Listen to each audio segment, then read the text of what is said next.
Dukung program PPKM skala mikro di TMMD ke-110 Kodim 0813 Bojonegoro, pemerintah desa ngerancang bersinergi dengan tenaga kesehatan, Babinsa, Babin Kamtipmas, dan anggota Satgas sidak tempat-tempat umum untuk memastikan warga patuh terhadap protokol kesehatan di masa pandemi COVID-19.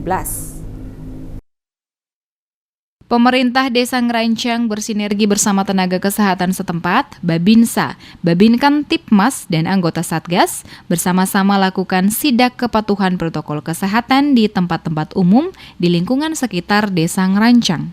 Sudadi, Kepala Desa Ngerancang, mengatakan diadakannya patroli dan sidak ke lingkungan sekitar desa Ngerancang bertujuan untuk mengetahui seberapa jauh masyarakat setempat sadar akan pentingnya menjaga protokol kesehatan.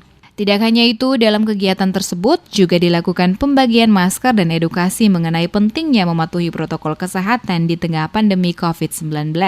Kita sore hari ini melaksanakan patroli, sweeping ke warga-warga, pembagian masker ke warga-warga, dan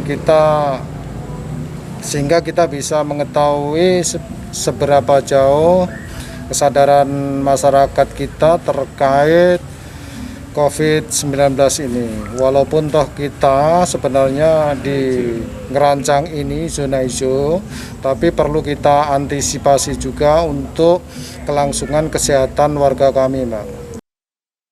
Sudadi menambahkan meski desa Ngerancang adalah zona hijau, dalam penyebaran pandemi COVID-19 tentunya juga diperlakukan pemantauan dan antisipasi keberlangsungan hidup kesehatan warga setempat.